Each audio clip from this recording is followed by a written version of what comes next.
Bienvenue pour ce nouveau numéro de Déco Café, le podcast du design décomplexé depuis La Réunion, comme partout ailleurs. Bonjour à tous, je suis David Chervé-Brenac, designer d'intérieur et ravi de vous accueillir. Nous sommes ensemble pour une parenthèse auditive dans votre quotidien et je vous en remercie. À chacun de nos rendez-vous, je vous inviterai à découvrir un sujet, un objet ou une personne qui contribue au beau, au bien et au mieux-être dans le domaine de la déco. Que je sois seul, accompagné d'un ou de plusieurs invités, les intentions devant mon micro seront les mêmes. Mettre en l'air celles et ceux qui aujourd'hui font le design sur notre belle île et au-delà. Décrypter les infos déco, les tendances, les styles partout dans le monde. S'inspirer des icônes matérielles et humaines qui ont influencé cet univers esthétique et fonctionnel au cours de son histoire. Et ensemble, s'approprier les codes et les savoirs d'un secteur qui ne doit surtout pas être réservé à une élite, mais au contraire, être partagé par tous et pour tous. Si la promesse vous séduit, je vous invite à vous abonner à l'émission et à profiter dès à présent de ce nouvel épisode. C'est parti, allons causer déco.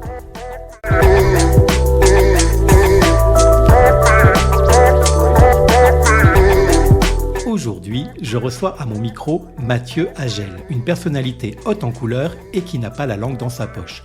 Autoproclamé grand Manitou des décorateurs et des architectes d'intérieur, il est reconnu et accepté comme tel par un grand nombre de professionnels de la déco dans ces deux catégories qui n'en forment d'ailleurs sans doute qu'une seule. Si vous en faites partie, cet invité ne devrait pas être un inconnu pour vous, que ce soit dans la vraie vie ou sur les réseaux sociaux. Que vous appréciez ses interventions, son franc-parler et ses prises de position ou pas. Dans les deux cas, cet épisode ne devrait pas vous laisser indifférent. En revanche, si ce nom ne vous dit rien, parce que vous n'êtes pas dans le secteur de la décoration ni de l'architecture d'intérieur, mais que ça vous intéresse ou même que vous souhaitez avoir un regard objectif sur ce qu'est l'entrepreneuriat aujourd'hui et plus encore ce que signifie être à son compte en 2023, que ce soit dans la transformation de l'habitat ou dans tout autre domaine, alors je vous invite grandement à faire sa connaissance et à écouter nos échanges.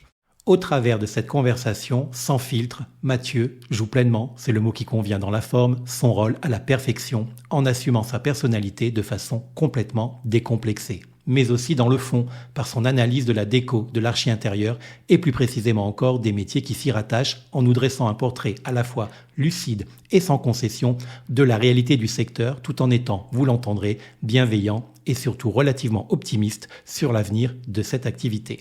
Motivation de départ, formation, mythologie de la profession en général et de l'auto-entrepreneuriat en particulier, réseaux sociaux, organismes régulateurs, féminisme déplacé et féminisme bien placé, abus des pratiques commerciales ou éthiques dans leur exercice, nous allons parler de tout avec sincérité et avec humour toujours.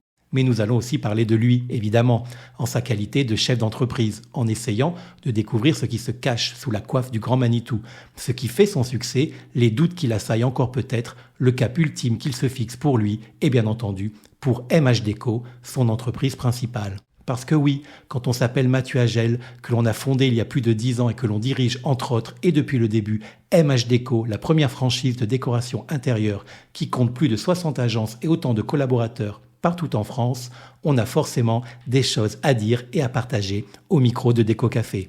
Alors retrouvons tout de suite mon invité.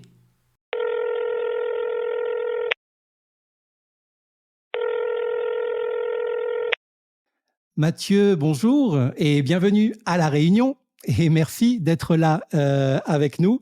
La première question va être toute simple, mais elle est très importante parce qu'elle risque de conditionner tout le reste de l'émission. Comment vas-tu aujourd'hui, Mathieu Agel ? Écoute, d'habitude ça va mieux, mais là je te cache pas qu'en me faisant lever à 8h30 pour une interview, je suis un peu tendu là. Mais tu as une chance, c'est que je vais souvent très bien. Bon, ça va. Alors, mais en tout cas, alors les auditeurs le voient pas, mais moi je t'ai en image en face de moi. Tu donnes bien le change quand même, ça va, c'est correct. Tu es un peu je suis plutôt beau gosse, hein. Mais voilà, tu as une bonne tête. Alors Mathieu, tu es mon premier invité métropolitain. Alors la Réunion, c'est aussi la France, tu le sais, évidemment. Et comme dans l'Hexagone, il y a des auditeurs pour qui tu es un personnage déjà familier et d'autres pour lesquels pas du tout. Est-ce que tu pourrais rappeler qui tu es pour les premiers, mais aussi et surtout en dire un petit peu plus pour toutes celles et ceux qui te découvriraient pour la première fois aujourd'hui ? Bah, s'il y a des gens qui me découvrent, c'est qu'ils sont pas très au fait du marché quand même. Mais on va se présenter. Non, moi, pour la petite histoire, c'est que j'ai créé une agence d'architecture d'intérieur en 2008 à l'époque. Mais je ne suis ni décorateur ni architecte d'intérieur. Mais je n'ai pas triché puisque j'ai embauché une décoratrice dès le départ, donc je ne suis jamais intervenu sur des chantiers. Ma volonté, c'était simplement de créer une agence d'architecture. J'ai eu la chance, ou certains diront le talent, que ça fonctionne plutôt bien. J'ai eu jusqu'à 5 archis d'intérieur salariés à Paris à l'époque en région parisienne. Et puis ça s'est développé petit à petit jusqu'à un moment où ça ne suffisait plus et on s'est développé à l'échelle nationale. Aujourd'hui, je gère un réseau qui s'appelle MH Déco, pour ceux qui ne connaissent pas, qui comporte plus de 65 architectes d'intérieur aujourd'hui répartis sur toute la France, y compris en Corse, parce que la Corse aussi fait partie de l'Hexagone, mon cher. Oui. Et donc voilà, donc je gère ce réseau de franchise et disons que voilà, je me suis fait connaître parce que n'étant pas ni décorateur ni architecte d'intérieur, j'ai essayé de m'impliquer énormément sur le marché parce que pour avoir une boîte qui marche, il faut connaître son marché. Et donc, j'ai essayé de mettre le nez dedans, y compris dans les sujets qui fâchent. Ok, bon, on va certainement être amené à les aborder de nouveau. Alors, Mathieu, tu aimes parler et communiquer. Je ne trahis aucun secret de personnalité en disant ça. Ce n'est pas ton premier podcast, loin de là. Soit en qualité d'invité, tu as participé entre autres à de nombreuses émissions, hein, Je ne perds jamais, Franchise Magazine, Décopreneur, 6 heures du bat récemment, que j'ai adoré, SketchUp Café, Smartimo, et j'en oublie sans doute. Certainement. Tu as aussi tes 2 propres rendez-vous en tant qu'animateur de podcast, qui sont Déco déconne pas et l'entrepreneuriat en toute franchise, auquel je suis abonné, je tiens à le dire. J'ai donc 2 questions imbriquées à te poser. On pourrait croire que Déco Café arrive après la bataille en te recevant aujourd'hui. Alors, pourquoi avoir accepté une énième invitation? Et plus généralement, pourquoi crois-tu on t'invite autant pour parler? Sûrement parce que je suis quelqu'un d'incroyablement sexy, drôle, intelligent et attirant. Mais évidemment que non. J'aime pas les podcasts parce que le public peut pas rire, tu les entends pas rire. Quoi qu'il en soit, pourquoi on m'invite autant? Parce que je pense que je suis un des seuls aujourd'hui qui parle avec autant de franchise. Aujourd'hui, quand on fait des interventions publiques, que ce soit sur le réseau ou ailleurs, on prend tous des petites pincettes, on se met un manche à balai là où tu sais, et puis on parle un petit peu comme ça parce qu'on a l'impression qu'on est un grand professionnel. Et moi, je suis loin de ce monde-là. Moi, quand on parle d'authenticité, qui est une vraie mode aujourd'hui, c'est de la vraie authenticité. Je suis comme ça tous les jours. On a discuté un petit peu avant le démarrage du podcast, tu le sais. Je suis comme ça, je reste naturel. Et les sujets qui fâchent, je rentre dedans parce qu'on est dans un métier qui n'est pas réglementé et où il y a plein de fausses croyances, de fausses informations et de tabous. Et moi, en tant que réseau de franchise, je peux pas me permettre de m'ancrer dans ces tabous parce que moi, j'ai 60 agences à faire tourner et je peux pas leur cacher la vérité. Donc, du coup, je rentre dans les sujets qui fâchent, je fais polémique, je fais parler, donc les gens me suivent et puis les gens m'invitent parce que alors je vais pas me lancer des fleurs, c'est pas du tout mon genre, mais je pense que ma parole aujourd'hui est devenue importante, qu'on la croit pas, qu'on l'aime ou qu'on l'aime pas, peu importe, mais parce qu'elle est authentique. D'accord. Et est-ce que, comme moi, de toute façon, tu penses qu'il y a tellement de satisfaction à la fois, mais aussi d'aberration dans notre secteur d'activité, que finalement, il y aura toujours des choses à dire et qu'il faut le faire, justement, parce que le métier n'est plus en cours de développement. Il est développé maintenant, il reste encore beaucoup de choses à faire, mais il faudra de toute façon toujours quelqu'un ou plusieurs personnes pour parler à haute et intelligible voix. Et puisque toi tu aimes le faire, c'est important de le faire pour toi. Ouais, alors c'est important. Après, attention, c'est pas simple tous les jours. C'est-à-dire que quand tu as mon franc-parler et que tu rentres dans des sujets qui fâchent, l'envers du décor est pas rose. Évidemment, tu as 80% des gens qui m'écoutent, qui me suivent, qui me disent ah c'est super Mathieu, merci de dire tout ça. Et puis à côté, je reçois aussi des messages qui sont beaucoup moins sympathiques. Donc il faut aussi quand tu te montres de manière générale et avec virulence comme moi je le fais, il faut accepter que derrière ça soit pas tendre tous les jours, mais je le fais pour le bien de mon réseau parce que si je rentre dans les sujets qui fâchent, c'est pour moi me perfectionner sur le marché et aider mon réseau de franchise. Et aujourd'hui, grâce à mes podcasts et grâce à d'autres choses que j'ai créées, j'essaye de transmettre cette expérience parce que ça fait quand même 15 ans que je fais ce métier aujourd'hui, à tout le monde et en tout cas à ceux qui veulent bien m'écouter. Oui.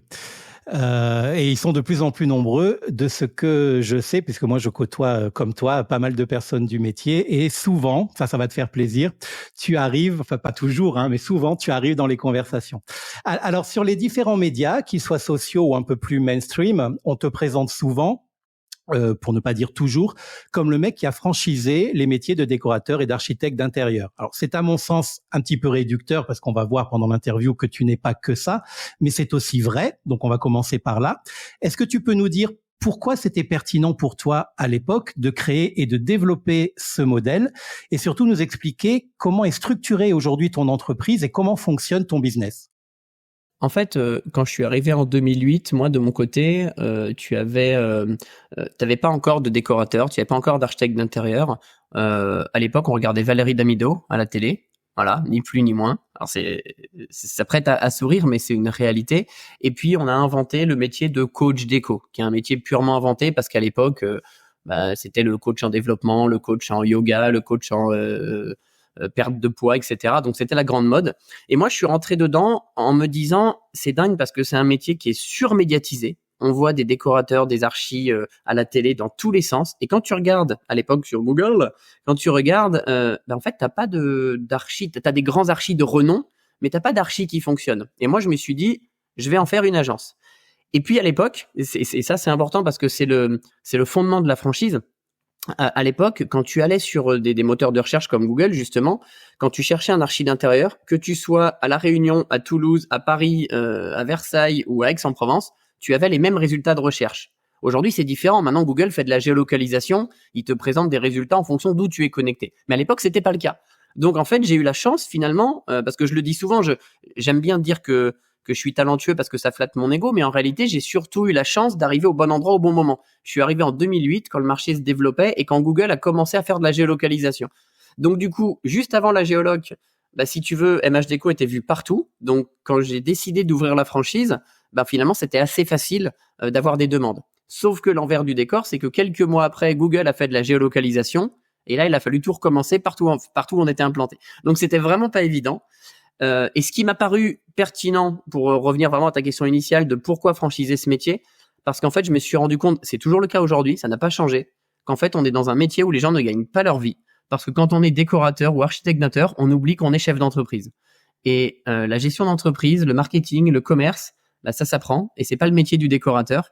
Et donc, j'ai fait ça pour aider finalement les archis qui arrivaient chez moi à se faire connaître plus rapidement et à gagner leur vie plus rapidement. Ok, donc on va revenir un petit peu dans le détail de l'accompagnement, que peut offrir MH Déco à ses actuels ou même futurs franchisés. Alors moi j'ai une question qui va paraître toute naturelle aux auditeurs. Alors concrètement, comment se passe la première approche entre un potentiel futur franchisé et toi ou ta marque? Car on peut dire marque maintenant, non? Oui, bien sûr. Alors d'abord, faut savoir qu'on a énormément de demandes et je dis pas ça pour me faire mousser, c'est une réalité. Et avant, si tu veux, il y a quelques années, on répondait à toutes les demandes individuellement. Maintenant, il y en a beaucoup trop, on a arrêté. Donc du coup, sur le site web MH Déco, on a un espace devenir franchisé et tous les mois, on organise un webinar en fait où on explique ce qu'est la franchise. Donc c'est moi qui l'anime avec Alison qui est ma responsable du développement. On anime ce webinar où on explique on fait un point sur le marché, on explique qui est MH Déco et comment ça se passe la franchise. À l'issue de ce webinar, tous les participants, qui sont grossièrement une cinquantaine tous les mois, tous les participants reçoivent un dossier tous les participants reçoivent un dossier de candidature. Soit la franchise les a convaincus, ils se disent tiens, je vais tenter l'aventure et ils remplissent ce dossier de candidature et là on va traiter toutes les demandes individuellement. Soit ça leur a pas convenu parce que la franchise ça reste un modèle à part et dans ce cas-là ils renvoient pas le dossier de candidature et on s'arrête là. D'accord, ok.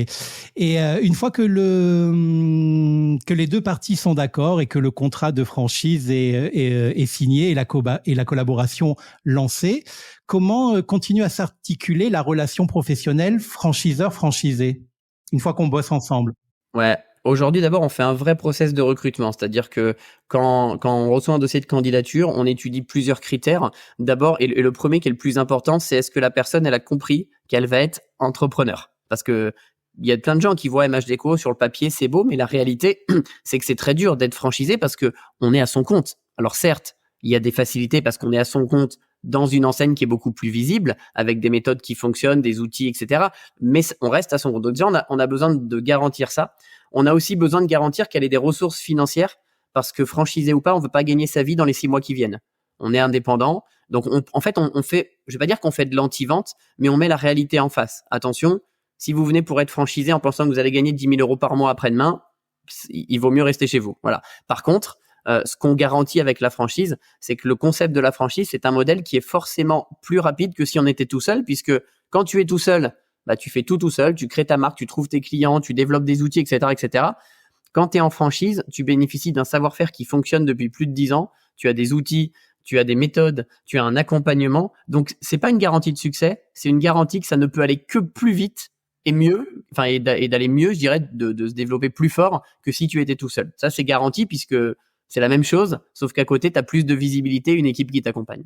D'accord. Donc, celle ou celui qui rejoint la franchise et qui devient donc franchisé MH Déco reste le patron de son entreprise, sauf qu'il a un costume estampillé MH Déco qui est pour lui un gage de confiance et puis pour les clients certainement aussi un gage de qualité. Et concrètement, sur chacun des projets qu'il va travailler, il va garder sur son territoire, il va garder son autonomie, c'est-à-dire à la fois créative, artistique et organisationnelle. Complètement. Et d'ailleurs, ça c'est un vrai sujet dans le monde de la franchise parce que quand tu rejoins un réseau de franchise, normalement t'es invisible. C'est-à-dire que t'es sous couvert de la marque et on communique sur toi en tant que marque. Pourquoi les franchiseurs font ça ? Parce qu'ils se disent que comme ça, quand le franchisé s'en va, eux, ils gardent la notoriété. Sauf que nous, en fait, on a très vite compris que ça ne pouvait pas marcher parce que quand on est décorateur ou archi d'intérieur, on vend pas un produit, on vend un service et on vend un service humain avant tout. Donc nous, on est obligé de mettre en avant nos décorateurs et nos archis. Alors, c'est un risque parce qu'à la fin du contrat de franchise, s'il s'en va, c'est lui qui est connu dans sa zone de chalandise. Mais on sait aussi que le risque, nous, on le regarde pas parce que on veut que ça soit un contrat qui soit pleinement honoré de notre côté aussi et que le franchisé soit parfaitement épanoui. Donc, il a sa propre identité. D'ailleurs, il suffit d'aller sur le site MH Déco pour s'en rendre compte. Quand tu vas sur la page d'un de nos franchisés, c'est sa photo, ses réalisations, son numéro de portable. C'est juste qu'il y a une charte graphique en termes de com qui est commune, mais par contre, lui garde complètement son identité. Ensuite, évidemment, on le forme à des discours commerciaux, à des manières de gérer des projets, on le forme à des outils pour le permettre d'être beaucoup plus productif, beaucoup plus rentable et d'aller plus vite. Mais encore une fois, tous ces outils sont adaptables. On a des fois des franchisés qui te disent non, moi cet outil, j'y crois pas, ça marche pas. Bon, le fais pas, c'est pas grave. C'est juste que le jour où ton activité va pas décoller, nous, on sera obligé de revenir sur les fondements et t'orienter sur les outils qui fonctionnent ou les méthodes qui fonctionnent. C'est tout. Mais on a des franchisés qui sont aujourd'hui totalement libres de leur mouvement. On n'est pas en train de se dire, je suis archi MH Déco, du coup, on va m'imposer ci, ça. Rien du tout. On t'impose une charte graphique et on te forme à des méthodes que tu appliques ou pas. Après, c'est complètement idiot de rejoindre la franchise si t'appliques pas les méthodes qu'on te conseille, parce qu'il n'y a pas d'intérêt de rejoindre un réseau de franchise, puisque pour être franchiseur, je le rappelle pour ceux qui ne connaissent pas la franchise, il faut avoir prouvé que ton concept est franchisable et donc qu'il fonctionne. Si tu peux pas prouver ça à la Fédération européenne de la franchise, tu ne peux pas être franchiseur. Donc, c'est la garantie d'avoir des méthodes qui fonctionnent si on les applique. D'accord. Donc, tu n'as pas que franchisé le métier d'architecte d'intérieur ou de décorateur d'intérieur, tu l'as aussi un petit peu adapté à la profession. Oui, de toute façon, aujourd'hui, la franchise, ça n'existait pas dans notre métier. De tête comme ça, il y en a certainement, mais de tête, il n'y a pas beaucoup de réseaux de franchise avec des personnes humaines. Alors, si, il y en a quelques-uns maintenant dans d'autres métiers, mais il n'y en a pas beaucoup. Donc, moi, si tu veux, et ça rejoint le discours que je disais, c'est que tu es obligé de l'adapter parce que c'est pareil. Aujourd'hui, va former un décorateur ou un archi d'intérieur qui est quelqu'un de créatif à des méthodes commerciales. Le commerce et la créativité, ça peut pas s'entendre. Donc, il a fallu prendre des méthodes commerciales existantes qui fonctionnent, les adapter à un discours d'un archi et faire en sorte qu'il se rende pas compte que ce soit du commerce. Alors, évidemment, il s'en rend compte parce qu'on le forme pour ça, mais il faut que son discours soit limpide. Il faut pas qu'il ait l'impression de se transformer en commercial. Il faut qu'il reste archi d'intérieur. Donc, bien sûr qu'on l'a adapté à la profession, mais parce qu'en fait, le but du jeu, quand tu crées un réseau de franchise, c'est que ton client arrive plus facilement parce qu'il est rassuré par l'archi d'intérieur, mais que ton archi soit aussi avantagé par rapport à ses concurrents, donc qu'il ait des méthodes qui fonctionnent, une audience qui soit plus grande et des taux de conversion qui soient plus importants. Ok, bon, c'est sympa de faut dire que c'est moi qui ai posé la question, donc c'était une chouette question, mais tu as fait une chouette réponse parce que maintenant on cerne un petit peu plus le modèle de la franchise qui n'est pas toujours connu du grand public, hein. On croit savoir, mais en fait concrètement dans les faits, on sait pas grand-chose et c'est normal parce que c'est un concept qui peut parfois être un peu loin des préoccupations du client. Alors j'ai bien compris l'intérêt pour le franchisé. J'ai un peu cerné aussi l'intérêt pour le client. Mais est-ce que ça peut être précisé l'intérêt pour le client de travailler avec un archi ou un décorateur d'intérieur MH Déco? Et puis après, on abordera l'intérêt pour MH Déco aussi. Ça marche. Alors si moi je suis client et que je me dis tiens MH Déco, j'ai déjà entendu parler, ça ne m'est pas inconnu, ça m'inspire, quel avantage je vais avoir à choisir un archi MH Déco plutôt qu'un autre archi lambda? Mais si tu veux, c'est tout l'intérêt de la franchise aussi, c'est que quand tu es architecte d'intérieur, aujourd'hui, tu le sais, tu es à ton compte et on fait partie d'un métier qui souffre encore et certains vont certainement se reconnaître. On a encore des clients qui sont capables de nous demander notre niveau d'études ou nos réalisations. Enfin, moi, je suis désolé, mais quand tu vas à la boulangerie, tu demandes pas au mec s'il a son diplôme en boulangerie et lui montrer les anciennes baguettes qu'il a fait pour voir si ça te va. Mais nous, on souffre de ça. Donc, si tu veux, la franchise, c'est garantir au client que faire appel à MH Déco, c'est justement la garantie d'avoir un décorateur ou un archi diplômé, parce qu'on ne recrute que des gens diplômés, et tout le monde ne l'est pas. On y reviendra. Qui utilisent des outils adaptés avec une méthode particulière. Nous, par exemple, on travaille tous en réalité virtuelle, etc. Donc, en fait, on garantit au client d'abord une certaine qualité de travail par la sélection et la formation de nos archis. Mais en plus de ça, on lui garantit que si ça se passe mal, il a quelqu'un chez qui appeler. Parce que quand tu appelles un indépendant et qui raccroche et qui veut plus te répondre, en tant que client, t'es bien embêté. Nous, il peut appeler au siège et puis il y aura bien un grand Manitou bis qui sera obligé de répondre et de prendre la responsabilité à la place du franchisé. Donc, ça reste une garantie importante sur la qualité du travail qui sera fourni. Ok. Et alors, pour revenir du côté du franchisé, donc du coup, si je suis un excellent décorateur, imaginons, mais que je suis plutôt moyen en tant que gérant d'entreprise, est-ce que c'est un modèle intéressant et rassurant qui peut m'aider à progresser dans le management entrepreneurial, ou bien de fait, est-ce que tu recherches dès le départ des franchisés qui sont bons sur les deux tableaux, c'est-à-dire capables de gérer une boîte, mais aussi d'avoir un bon bagage d'archi? Disons que je vais être très honnête, on recherche même plus des gens qui ont un bagage entrepreneurial qu'un bagage d'archi. C'est-à-dire que nous, aujourd'hui, recruter des archis débutants, alors quand je dis débutants, ça veut dire toujours diplômés, mais qui débutent, ça nous fait pas peur parce que le métier, ça s'apprend largement sur le terrain et surtout qu'on a une archi d'intérieur, nous, qui est salariée chez nous, qui est là aussi pour accompagner les franchisés dans la formation ou sur les projets s'ils en ont besoin. Donc, ça nous fait pas peur d'avoir des archis débutants. Par contre, quelqu'un qui commercialement n'est pas à l'aise, qui n'a pas compris l'entrepreneuriat, qui a peur de se montrer, qui n'aime pas les réseaux sociaux, nous, ça nous fait peur. Alors, ça veut pas dire qu'on le prend pas, mais on est de plus en plus exigeant dessus parce que moi, je pars du principe qu'un mauvais décorateur qui est un très bon entrepreneur va pouvoir réussir. L'inverse n'est pas vrai. Voilà. Et je connais beaucoup de très grands archis qui sont techniquement des cadors que je respecte énormément et pourtant qu'on fait 3 clients dans leur carrière parce que se faire connaître, trouver des clients régulièrement, c'est un boulot. Ok Mathieu, merci pour ces précisions. Alors avant de continuer à parler de toi, parce que c'est quand même toi qui es l'invité, et on va rester un petit peu sur MH Déco. On va faire une petite pause. Est-ce que tu peux nous parler de Olivier, de Alexia, de Alison et de Céline, si ces prénoms sont toujours d'actualité? Je précise que, pour qu'il n'y ait pas de confusion, que ce ne sont pas tes enfants, hein. Non. Non, alors en fait, si aujourd'hui je peux être aussi présent et que le réseau peut marcher, c'est parce qu'évidemment je suis entouré, je gère pas un réseau de franchise tout seul, parce que gérer un réseau de franchise, c'est un vrai métier. Aujourd'hui, comme je dis, on a un peu plus de 60 archis, et donc il faut les aider à tourner. Et pour les aider à tourner, ça veut dire qu'il faut communiquer sur la marque MH Déco, et ça c'est le rôle d'Olivier, qui est le responsable communication de MH Déco. C'est lui qui s'occupe de l'alimentation, des réseaux sociaux, du site web, des relations presse, etc., etc. Ensuite, on a Alison, qui elle, c'est notre responsable du développement. Elle s'occupe de toutes nos agences, mais elle s'occupe de faire en sorte qu'elles fassent du chiffre d'affaires. C'est-à-dire que je suis archi, c'est bien, voilà, mais d'abord il faut trouver des clients. Donc en gros, est-ce que tu appliques les méthodes? Comment ça se passe? Comment on peut les adapter? Voilà, elle vérifie ça. Ensuite, on a Céline. Céline, c'est notre archi d'intérieur. pareil, qui s'occupe des franchisés, mais cette fois sur le côté métier. Archi d'intérieur, voilà. Est-ce que tu es calé sur tout? Est-ce que tu as des problématiques sur un chantier? Elle va s'occuper de référencer des fournisseurs chez nous, des partenaires, pour que on puisse aider nos archis à devenir meilleurs archis encore. Ensuite, on a Alexia qui est notre assistante au bureau, parce que comme dans toute boîte, il y a un nombre de papiers hallucinants à faire, entre la TVA, la relation comptable, les factures, les rapprochements bancaires. Donc évidemment, elle s'occupe de ça. Et maintenant, on a Constance aussi, une petite nouvelle arrivée qui vient suppléer Olivier à la communication, parce que faire de la communication pour 60 agences, ça commence à faire beaucoup de boulot pour un seul homme. Donc c'est l'équipe qui m'entoure au quotidien et qui fait vivre MH Déco. Ok, et donc ces collaborateurs indispensables sont salariés de la maison mère, enfin du siège.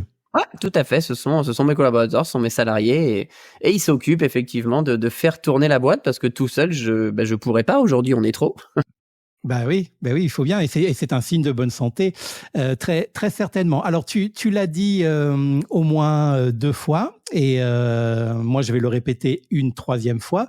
Actuellement, il y a, alors selon ton site internet, mh-deco.fr, je le rappelle, 64 agences référencées MH Déco en France métropolitaine, mais pas encore dans les territoires d'outre-mer. Alors est-ce que c'est le hasard, ou est-ce que pour l'instant il y a une raison qui explique cette absence sur le territoire ultramarin? Alors, il y a une raison, c'est-à-dire que comme nous, en fait, on ne communique pas sur la franchise. Les gens connaissent la franchise parce qu'ils me suivent, mais on ne fait pas de publicité de recrutement. En fait, on ne traite que des demandes entrantes. C'est-à-dire que les gens qui découvrent MH Déco, qui vont sur le site, qui vont participer au webinar, on fait que de la demande entrante. Et si on n'a pas encore de personnes à la réunion, c'est soit qu'on n'a pas encore eu de demande à la réunion, soit qu'on en a eu, qu'on n'a pas validé pour X raisons, mais tout simplement comme on n'en a pas d'autres un peu ailleurs en France, sachant que comme tu l'as dit très bien, la Réunion fait partie de la France, parce qu'après on a aussi des demandes qui se font à l'étranger sur des pays autres comme l'Italie, l'Allemagne, le Luxembourg, la Belgique. Là, c'est une volonté pour l'instant, parce que la franchise à l'international, c'est un modèle différent sur lequel on est en train de se préparer, mais c'est long et fastidieux. Donc voilà, on se prépare correctement, mais pour le moment, la Réunion fait partie de la France, et j'espère encore pendant très longtemps. Donc ce n'est pas un hasard, c'est juste qu'on n'a pas encore trouvé la perle rare, mais comme on la cherche pas, on attend qu'elle vienne à nous. D'accord. Mais une ambition réunionnaise n'est pas exclue si les conditions tout à fait, sont réunies. Je sais que le mois dernier, ou il y a 2 mois, on a eu une candidature sur la Guadeloupe, je crois aussi, qui n'a pas abouti de notre côté, qu'on n'a pas validé, mais voilà, on arrive tranquillement, on arrive. D'accord. Et quand tu vas arriver, ça va faire peut-être un petit peu de bruit. Ça sera sympa pour bousculer aussi un petit peu notre territoire qui est mais après, petit. je fais du bruit. Je fais du bruit quoi qu'il arrive. Mais après, encore une fois, tu sais, il y a des gens qui aiment Mathieu Agel, d'autres qui n'aiment pas. Il y en a d'autres qui aiment MH Déco, d'autres qui n'aiment pas. On peut jamais faire l'unanimité. Le problème, c'est qu'aujourd'hui, on est entouré de gens qui veulent se faire aimer à tout prix. Moi, non. C'est-à-dire que soit ce que je fais, et quand je dis ce que je fais, c'est ce que MH Déco fait, est apprécié, et tant mieux. Et ceux à qui ça plaît pas, je vais pas être vulgaire parce qu'on est de bon matin ici, mais tant pis. Enfin, je veux dire, c'est pas grave. J'accepte de pas être aimé de tous. Oui. Bah, et puis ça peut alimenter le moteur aussi, mais bon, il y aurait du travail à faire sur la Réunion, parce que bon, c'est 850 000 habitants, c'est un petit microcosme, et tout ce que toi tu côtoies comme aberration et comme satisfaction sur le territoire hexagonal est concentré ici. Donc c'est tac, c'est tous les jours que tu vois des trucs. Je pense que ça serait un terrain d'expérimentation aussi pour la franchise qui pourrait être très intéressant. Et puis tu sais aussi, il y a un facteur qui rentre en jeu, et on l'a vu aussi sur certains territoires sur l'Hexagone, c'est que tu as des territoires où s'implanter en tant que décorateur, c'est encore facile. C'est-à-dire que tu t'implantes, tu as des clients tout de suite. C'était le cas jusqu'à il y a encore 2 ans en Bretagne, par exemple. Donc on n'avait pas de demande, parce que finalement les décorateurs savaient qu'en s'implantant, il y aurait du boulot. Aujourd'hui, c'est devenu plus compliqué. Donc, on commence à avoir des demandes. Et d'ailleurs, on a ouvert 2 agences en Bretagne récemment. La Réunion, je maîtrise pas totalement le marché encore, mais peut-être que les archis sur place gagnent très bien leur vie, et qu'il y a peut-être pas besoin de trouver des solutions miracles. J'ai dit okay, peut-être, je vois ta tête. Voilà, tu le verras quand tu viendras nous voir. Alors, c'est 64 agences qui travaillent non pas pour, mais avec MHDeco. Tout à fait. Représentent 66 personnes. J'ai fait ma petite enquête, j'ai bien scruté le site internet, donc 66 personnes à ce jour, parce qu'il y a quelques duos dans certaines agences, et puis il y a des agences qui couvrent plusieurs régions. Deux régions, quoi. Et sur ces 66 personnes, il y a ce chiffre considérable de 4 hommes au total. Alors, c'est un fait au sein de ton enseigne, mais c'est aussi surtout un fait dans le secteur de la décoration et de l'architecture d'intérieur en général. Ici, à La Réunion, le ratio est sensiblement le même, je te rassure. Ce chiffre, on peut soit le laisser là et passer à autre chose, mais j'imagine pas quand on s'appelle Mathieu Agel. Alors, quelle est ton interprétation, ton analyse et tout simplement ton sentiment sur ce constat particulier, mais aussi général dans la profession? Est-ce que tu penses, par exemple, que c'est un métier qui est encore un peu trop genré aujourd'hui? Alors, mon intervention va certainement faire polémique. Il ne faut pas le prendre comme du machisme, ce que je vais dire, mais c'est une réalité. Donc attention, parce que en gérant plus de 60 filles, tu imagines bien que je suis pas du tout macho. Mais je vais expliquer pourquoi. À l'époque, comme je te le disais, il n'y avait pas de métier de décorateur. Le décorateur, c'était les grands, c'était Serge Garcia, c'était Stark, c'était des gens comme ça. Et puis d'un seul coup, on a inventé la décoration d'intérieur par, alors ça plaît pas à tout le monde, mais par Valérie Damido, par Sophie Ferjani, parce que ça a été médiatisé. Et là, tu as énormément d'écoles en reconversion qui ont poussé. Et qui a fait ces écoles en reconversion? Et ce n'est pas moi qui le dis, ce sont des vrais chiffres. Ce sont des femmes qui avaient un mari qui gagnait pour deux et qui se sont dit, moi, faut bien que je fasse quelque chose, je vais le faire. C'est horrible ce que je vais dire, Et il y en a qui vont dire, oh, mais quel macho celui-là! C'est une réalité. Et pourquoi c'est une réalité? Parce que j'ai été intervenant dans des écoles. Donc, j'ai côtoyé tous ces gens-là. Donc, je le sais. La majorité sont des femmes, et parce que c'est des femmes, ça aurait pu être des hommes, mais la réalité, c'est que ce sont des femmes qui ont fait une petite crise de la quarantaine. Oh là là, c'est horrible ce que je dis, je vais me faire défoncer. Mais c'est pas grave, c'est une réalité. Qui ont fait une crise de la quarantaine, qui se sont dit, moi aussi, je veux gagner ma vie comme monsieur, et je fais une reconversion. En plus, c'était facile. Les reconversions, elles sont financées par Pôle emploi. T'en as 20% qui les ont payées de l'autre poche, les autres, elles ont été financées. C'est pas négatif ce que je dis, c'est une réalité. Donc, du coup, et puis, avant, tu avais des écoles d'archi. Maintenant, il y a la décoration qui a peut-être un peu plus attiré les femmes. Mais même aujourd'hui, moi, j'interviens là, tu vois, à la fin du mois, là, je fais une intervention dans une école d'archi d'intérieur, donc une école bac+5 archi d'intérieur. Ils sont 20% d'hommes, 80% de femmes. Donc, je pense que l'architecture d'intérieur était, et je dis bien était il y a longtemps, un métier d'homme. La déco est arrivée, ça s'est transformé en métier de femme, et l'architecture a basculé parce que les femmes se sont rendues compte que la déco c'était mignon, mais qu'en réalité, tu as toujours de la technique à l'intérieur. Donc, il faut basculer archi ou en tout cas avoir des compétences d'archi. Donc, ça se retrouve dans les écoles.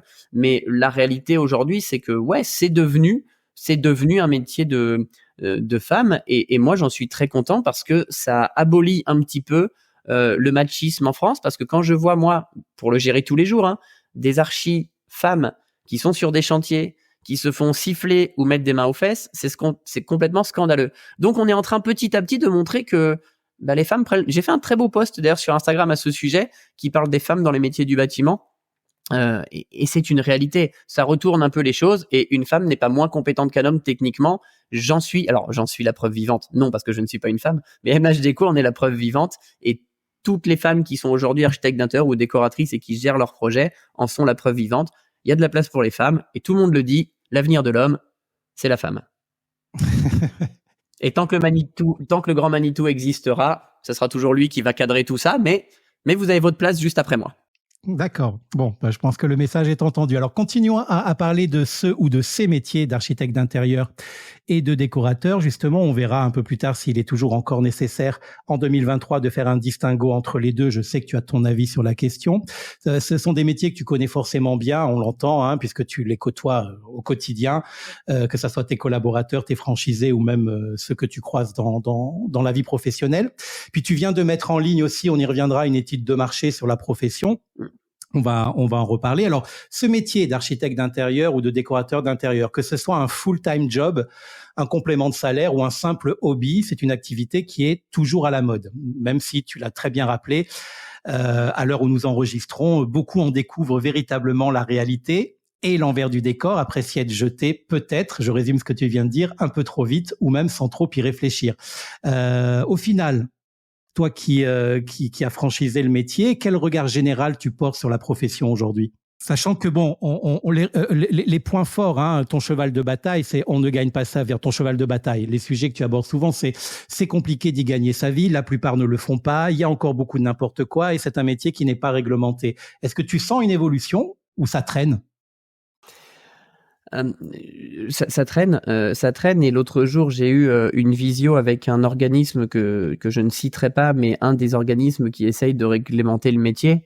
Et en pleine visio, je leur ai dit que, en fait, en 10 ans, j'ai fait bouger à titre personnel plus les choses que eux en 40 ans. D'ailleurs, le trésorier de cette association l'a reconnu. Et c'est pas normal. C'est pas à moi, Mathieu Agel, qui sort d'une école de commerce, qui sort de nulle part, de faire bouger les choses. Aujourd'hui, je me tire, c'est peut-être prétentieux, mais je me tire complètement la gloire de la décennale qui enfin arrive sur le marché. La décennale, c'est une assurance qui est obligatoire, même pour un décorateur. C'est inscrit dans le code civil. Aujourd'hui, ça commence. Ça commence. Alors, vu l'étude de marché, on se rend compte que très peu long, mais en tout cas, les gens en ont conscience. Et c'est pas normal, encore une fois, que ça soit moi qui le fasse, parce que moi, j'ai mon réseau de franchise. En fait, j'ai MH Déco, je pourrais ne rien faire sur le marché et je me sers d'MH Déco pour faire. Donc, je pense que c'est trop long, qu'il y a beaucoup de gens qui sont assis sur un petit fauteuil en cuir parce qu'ils sont là bien placés pour faire bouger le métier, mais que le fauteuil en cuir est bien trop confortable pour qu'ils puissent bouger leurs fesses de là et aller faire bouger les choses ailleurs. Bon, Mathieu, triste, hein. J'ai bien peur que l'organisme en question, c'est moi qui vais le citer dans une des prochaines questions. Donc, tu n'auras pas à le faire, mais moi, j'ai prévu de le faire. Alors, petite question de forme maintenant. On va laisser un peu de côté le fond, mais évidemment, on y reviendra très vite. Tu es connu, Mathieu, dans la sphère professionnelle et publique pour ton franc-parler, on le voit. Ton humour aussi et pour tes prises de position. Alors là, tu en es conscient, on apprécie ou pas, on peut même détester. Mais moi, j'aimerais savoir, dans le fond et dans la forme, est-ce que finalement, c'est une posture gagnante que tu adoptes pour faire le buzz en termes de communication, ou c'est tout simplement toi, tu as été dessiné comme ça depuis toujours, c'est ta marque de fabrique et tu la mets au service de ton métier et du métier? Alors je peux pas dévoiler toute la stratégie qui est derrière, mais avant tout, ce qu'il faut savoir, c'est que moi je n'aime pas me déguiser ou me mettre un masque. Donc évidemment, le mec que tu vois sur les réseaux sociaux, c'est moi à 90%, et j'y ajoute 10% de provocation supplémentaire, parce que c'est la magie des réseaux sociaux, et parce que si je n'avais pas eu ce franc-parler, les mêmes compétences, la même expérience, mais pas le franc-parler, aujourd'hui, j'aurais 4 followers sur Instagram qui seraient mon père, ma mère, ma sœur et ma femme. Donc, à un moment donné, tu es obligé de trouver un parti pris qui fasse que on s'attache à toi. Il y a ce fameux adage qui dit que qu'on t'aime ou qu'on t'aime pas, tant qu'on parle de toi, c'est bénéfique. On s'en approche. Après, voilà, comme je disais, il faut accepter la critique, mais oui, c'est moi, ce n'est pas un personnage. Alors oui, ce personnage sur les réseaux sociaux, il est un chouïa poussé parce qu'il faut faire de la provoque et parce que c'est la provoque qui fonctionne. Mais non, c'est moi, c'est moi vraiment. J'aime ça. Et puis parce que je fais partie des gens qui pensent que il faut faire bouger les choses. Et moi qui gère MH Déco, je m'insurge et je m'insupporte des gens qui ne comprennent rien au métier et qui viennent nous faire des leçons de morale sur les réseaux sociaux. Voilà. Quand tu vois des décorateurs ou des archis qui prennent position et que tu regardes leur chiffre d'affaires, ils font 10 000 balles à l'année, ferme ta bouche en fait. Ouais. On est d'accord. Et qui ont un petit peu de mal aussi avec le premier degré parfois. Oui, mais alors ça, c'est une réalité. Après, tu sais, moi, ce que je dis souvent, et si tu regardes sur les réseaux sociaux, on a l'impression que j'ai beaucoup de détracteurs. En fait, j'en ai pas tant que ça.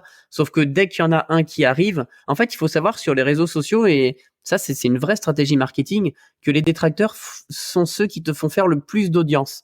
Parce qu'un mec qui vient t'insulter sur les réseaux sociaux, il vient faire un commentaire. Et plus tu réponds, plus il commente. Alors oui, après, tu commences à être menacé. Mais plus il commente, plus c'est bon pour l'algorithme. Alors que quelqu'un qui t'aime bien, il va te faire un petit applaudissement, un petit smiley, ça va s'arrêter là. Donc, en fait, en gros, quand on a l'impression que les gens m'aiment pas, c'est, allez, si t'en as 10 qui m'aiment pas, t'en as 200 derrière qui vont aimer ce que je fais. Donc, j'accepte d'avoir des haters. Je les aime d'ailleurs. Je les embrasse. Mes haters, si vous m'écoutez, je vous fais des bisous. Oui. Une majorité qui va aimer ce que tu fais, mais et qui est silencieuse, du coup, par rapport aux autres. Oui, mais tu sais, c'est comme les avis clients. Quand tu as un client super satisfait, c'est très dur pour lui de mettre un avis parce que sur Google ou autre, parce qu'il y pense pas. Par contre, un mec insatisfait, il va te pourrir la vie. Mais c'est la réalité humaine qui est comme ça. Les gens sont comme ça. Et oui. Et la décoration d'intérieur, c'est la vie, finalement. Ah oui. Ah, bon, on peut quand même. Je sais que c'est pas un exercice qui est difficile pour toi d'être honnête, Mathieu. Donc tu vas pouvoir me le dire. C'est aussi un terrain de jeu merveilleusement défouloir pour toi, par moment. Oui, mon Dieu que c'est des fouloirs.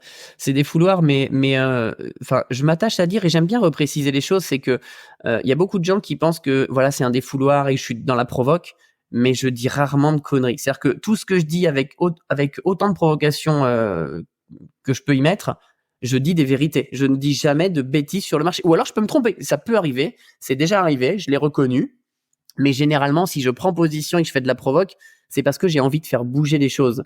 Mais je ne fais jamais de provoque gratuite sur des sujets que je ne maîtrise pas. Et sauf qu'aujourd'hui, qu'on le veuille ou non, Mathieu Hagel, ça fait 15 ans qu'il est dans ce métier. Donc le marché, je le connais en long, en large et en travers. Et je vais même aller plus loin, si tu me permets. J'ai même la prétention de dire que, et je l'ai dit au fameux organisme que je parlais tout à l'heure, je les mettais au défi en France de trouver quelqu'un qui maîtrisait mieux le marché de la déco et l'architecture que moi. Pour l'instant, j'ai pas de nom qui arrive en face, mais je serais ravi de trouver ces personnes-là parce que ça serait vraiment des échanges productifs et ensemble, on pourrait faire avancer les choses. C'est prétentieux, hein.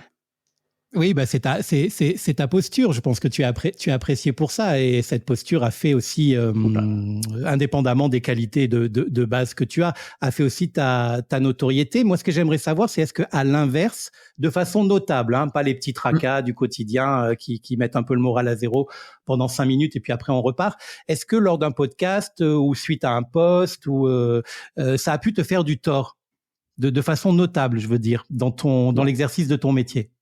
Jamais. Alors si, c'est arrivé, ça a dû arriver 1 ou 2 fois, mais c'est du tort.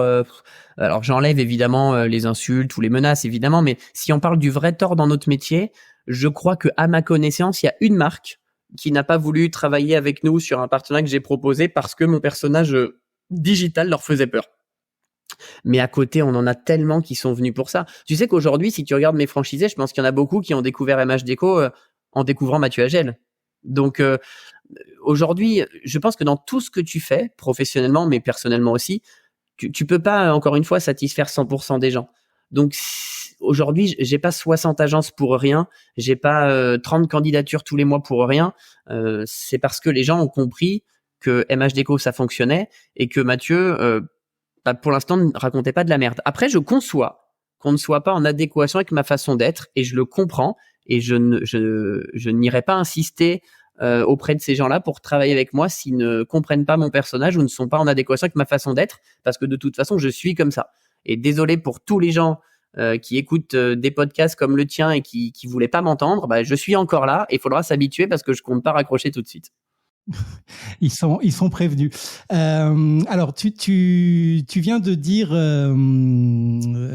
je le savais, hein, et on est nombreux à le savoir, que MH Déco, ça marche. Ça, c'est un fait. Tu nous as expliqué comment, tu nous as expliqué pourquoi. Je fais juste un aparté, si tu permets.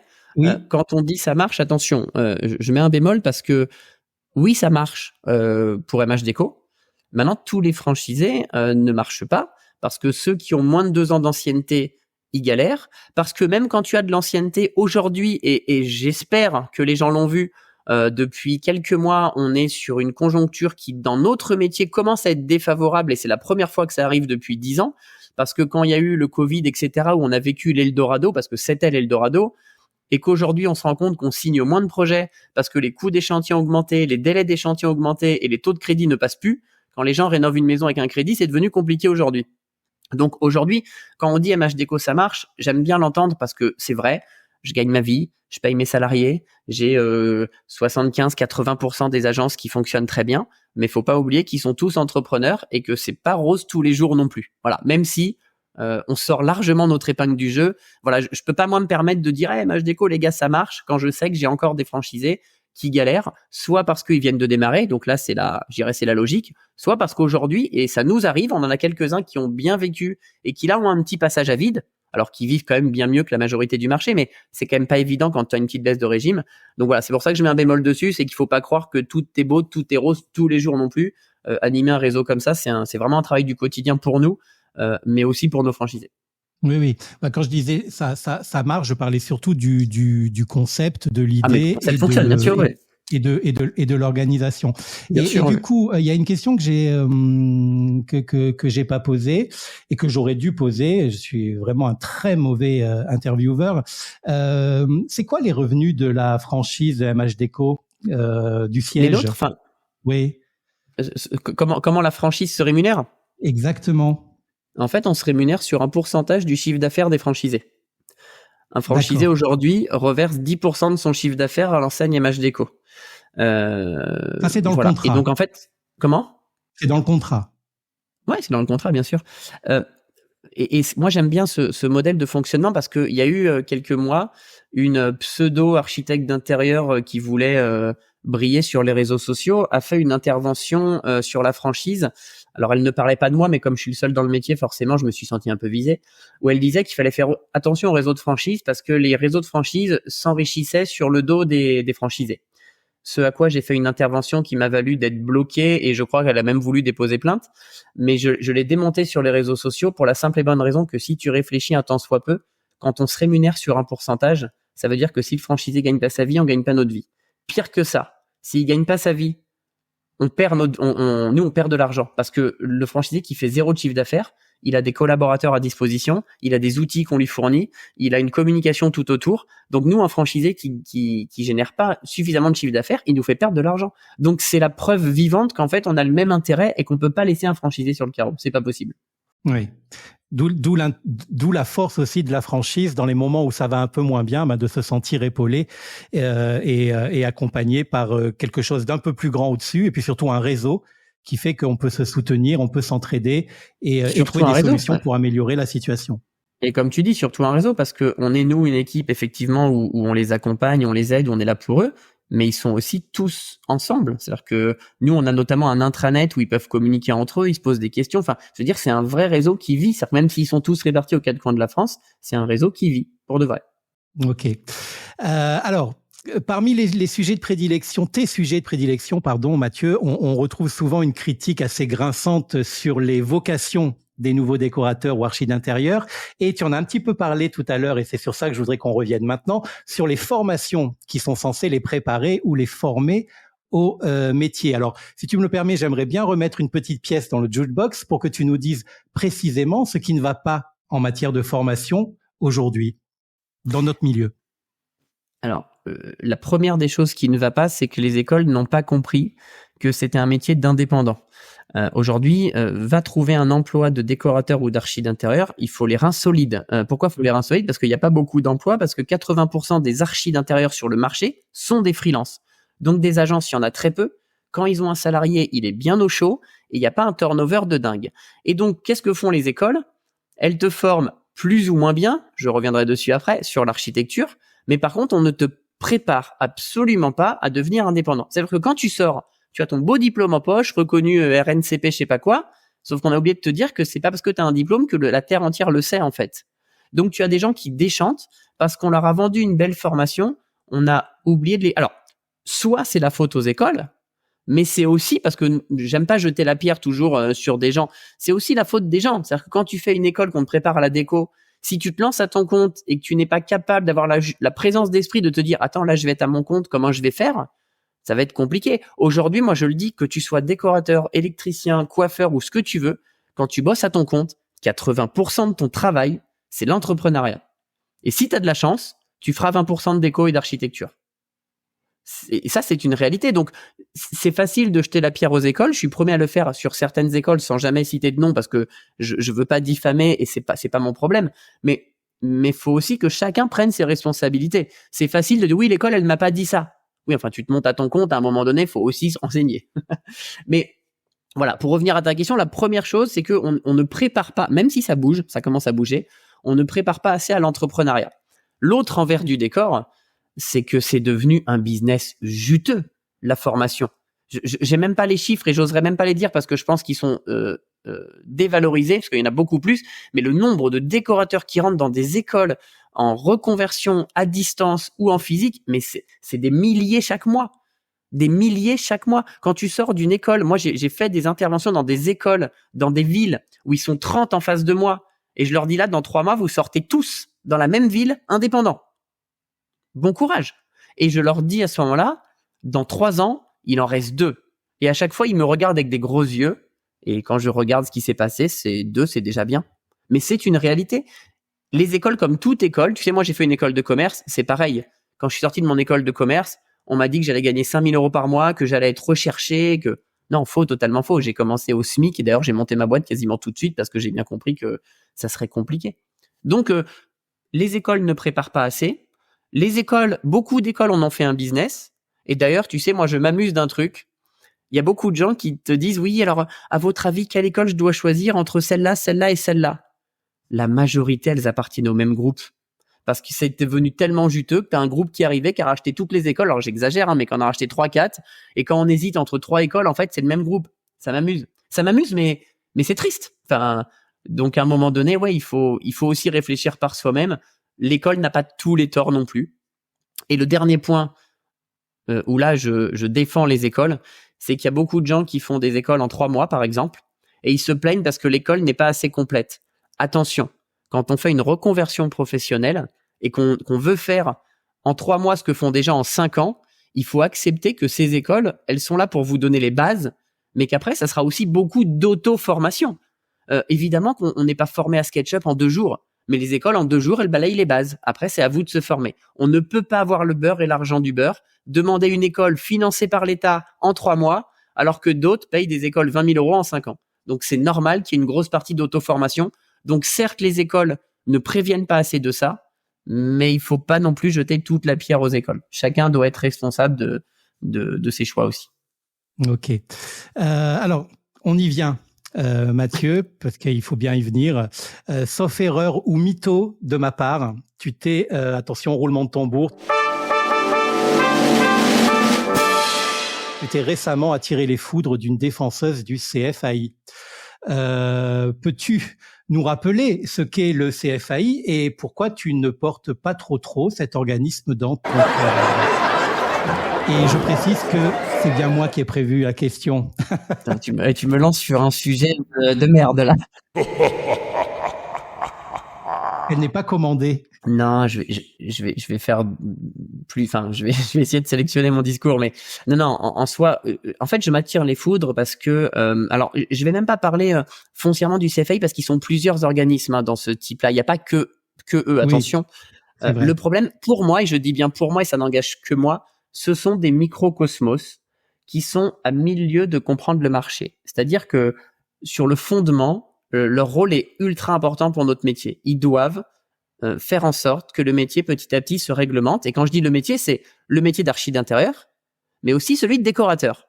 Et moi, j'ai le sentiment que ces gens-là oublient le décorateur. C'est qu'en fait, quand la déco est arrivée, ils sont montés sur leur grand chevaux, ils ont bombé le torse en disant « Attendez, nous, on est archi, on a bac+5, on a une décennale. » Alors, faux, totalement faux. La moitié des mecs n'ont pas de décennale. Mais bon, c'est comme ça. Donc, en fait, c'est très bien de vouloir bomber le torse et de mettre les décorateurs en dessous. Sauf que ça fait partie du métier. Moi, mon discours, c'est de dire que décorateur, architecte d'intérieur, on a exactement le même métier. Et c'est quoi ce métier? C'est transformer l'habitat des gens.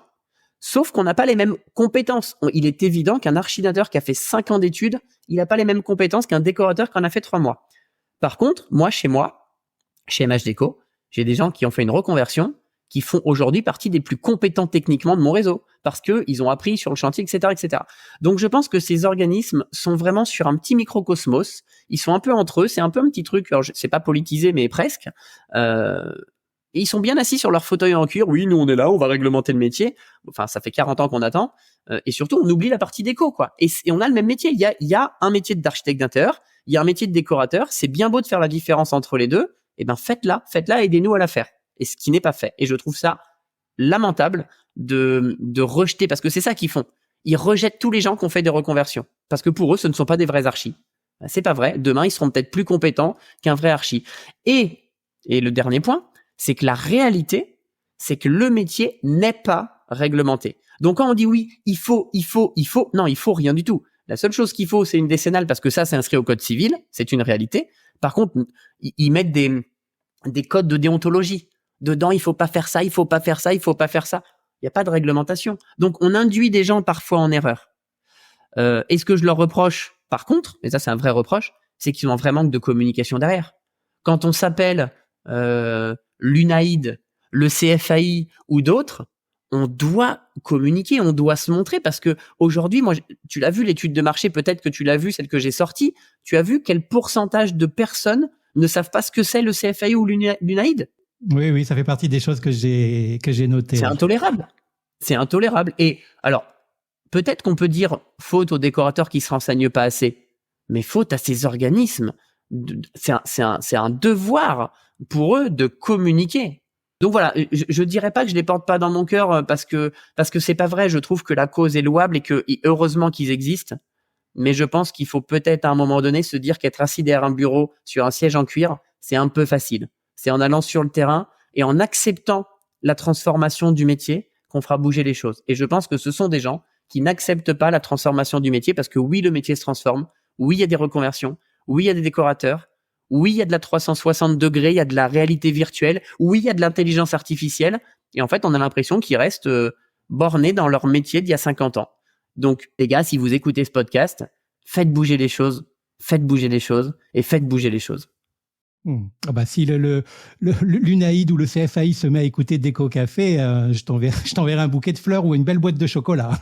Non, mais tu sais, je souhaite profondément qu'ils écoutent ce podcast comme d'autres parce que moi j'ai le sentiment, tu vois, j'ai eu alors je vais pas trop citer de nom parce que c'est des affaires qui restent un peu confidentielles, mais on a eu une consoeur qui a reçu un mail incendiaire d'un ancien président d'un de ces organismes. Je reste flou involontairement, tu m'en voudras pas, mais quand je te dis incendiaire, c'est qu'elle a été pourrie, roulée dans la boue. Et elle m'a transmis ce mail pour la simple et bonne raison que le mec a osé me citer à la fin. C'est-à-dire que moi, j'ai rien à voir avec tout ça. Mais voilà. Et en fait, il dénigre des gens comme moi, comme elle, comme d'autres, parce que on fait bouger le métier. Pour eux, c'est pas pro. C'est pas pro ce qu'on fait. Sauf que je suis désolé aujourd'hui, on est plus écouté que ces organismes-là. Donc à un moment donné, il faut se poser les bonnes questions. Je postule d'ailleurs ouvertement avec ce podcast à la présidence du CFAI ou de l'UNAID. Ok. Si je me fais attaquer pour diffamation, tu assumeras avec moi. Oui, voilà, pas se trouver des soutiens. Alors, puisqu'on est dans le poil à gratter, là, on va y rester un petit peu. Mais alors, de mon côté, cette fois, parce que moi aussi, figure-toi que je fais polémique. Le podcast, et j'en suis très heureux, commence à être bien suivi. Et lors du dernier épisode donc de mon podcast, j'ai eu la misogyne outrecuidance d'oser demander à mon invité, qui était une femme passionnante, je l'embrasse, Valérie, comment elle gérait sa multivalence à la fois de chef d'entreprise, d'artiste, de mère, de femme, d'amie, etc. Ce qui a laissé penser à Jessica M, une auditrice, qu'elle avait le droit de me qualifier de macho en DM sur Instagram, sous prétexte que je n'aurais jamais osé poser cette question à un invité homme.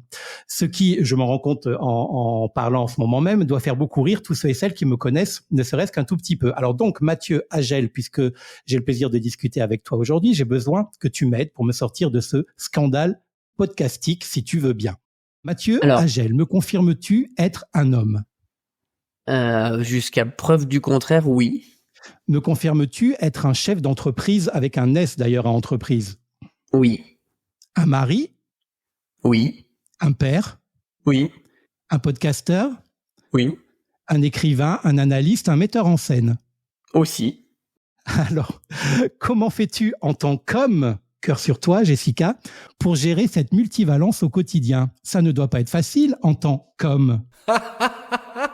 Alors, je réponds à ta question juste après envoyer un petit message à Jessica M. Vous êtes les premières à mettre le hashtag meumpreneur en avant dans tous les sens. Est-ce que nous, en tant qu'hommes, on utilise papepreneur ? Parce que figure-toi, Jessica M, que traite un homme, c'est aussi être un père. C'est aussi être un parent, c'est aussi être un mari, c'est aussi faire le ménage et le repassage. Parce que tu sais, on est en 2023, Jessica. Nous aussi, on s'implique. Pas tous, c'est vrai.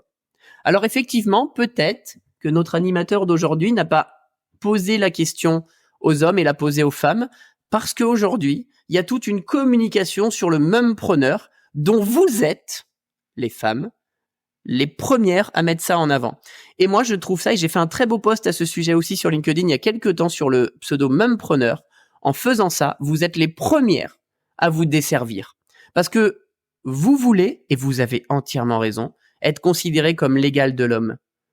Mais nous aussi, en fait, quand on est entrepreneur, on est père à côté, on n'est pas preneur. Et pourtant, on le crie pas sur tous les toits.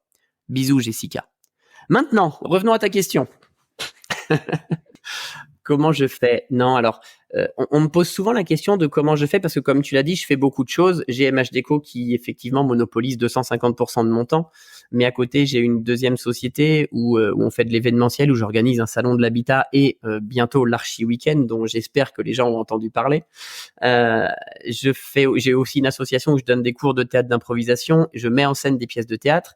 Je suis en train d'écrire un livre sur l'entrepreneuriat dans la déco et on me demande souvent comment je fais. Et j'ai une chance inouïe, figure-toi, c'est que j'ai une première boîte qui s'appelle MH Déco qui tourne bien et donc je suis très bien entouré.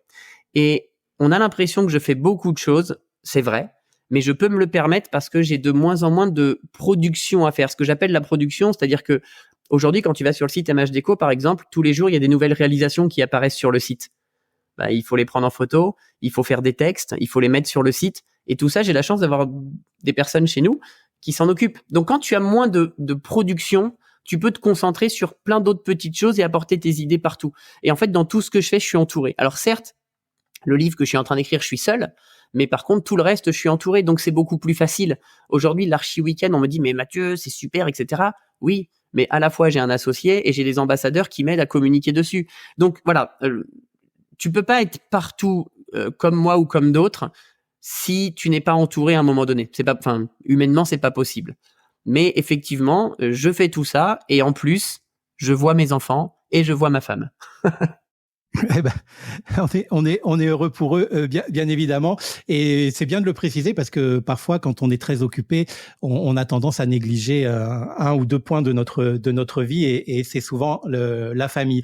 Alors, dans toutes les casquettes que tu as, on va parler de ton activité récente là, parce qu'elle est toute chaude, hein, elle a quelques semaines. Non pas le travail que ça t'a demandé pour la réaliser, mais sa publication.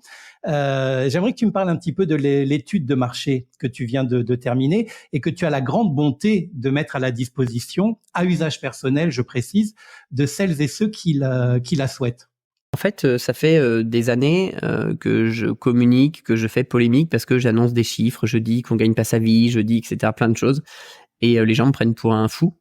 Et beaucoup, parce que j'anime un groupe Facebook qui s'appelle Décorateurs et Archinateurs où il y a plus de 5000 archis qui sont dessus, qui se posent des questions entre eux et celle qui revient souvent, c'est oui, mais il n'y a pas d'étude de marché, il n'y a pas d'étude de marché. Et comme j'ai la chance effectivement d'être suivi, j'ai lancé une étude de marché donc qui a été faite sur 607 exactement professionnels décorateurs et archinateurs, donc ce qui nous permet de nous donner un bon panel et une étude relativement viable. Et j'en avais déjà besoin pour moi parce que j'avais besoin de situer MH Déco par rapport au marché. J'avais aussi besoin de m'assurer que je ne disais pas que des conneries, donc j'avais besoin aussi d'avoir des chiffres à l'appui, qu'aujourd'hui je suis invité à faire des conférences dans des écoles, dans des trucs où c'est bien d'avoir des vrais chiffres à l'appui pour le prouver. Donc j'ai voulu faire cette étude, alors j'en suis ravi parce qu'elle confirme en grande partie ce que je pensais du métier et qui affine un peu mes chiffres. Donc voilà, c'était très important pour moi de la faire.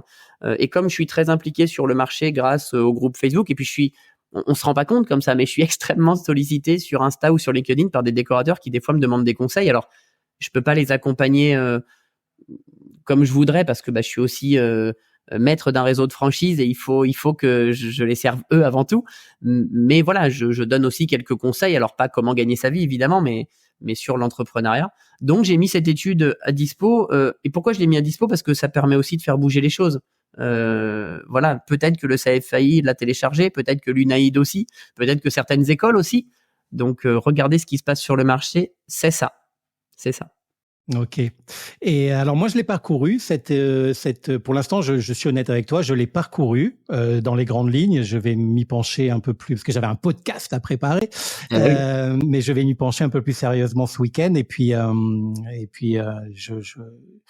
je vais sans doute m'en servir aussi, parce que je pense que, alors, c'était peut-être pas ton objectif, mais je pense que c'est aussi une belle trame pour ceux qui, comme moi, ont fait le choix de parler du métier lors d'interventions, que ça soit télévisuelle, radiophonique ou podcastique.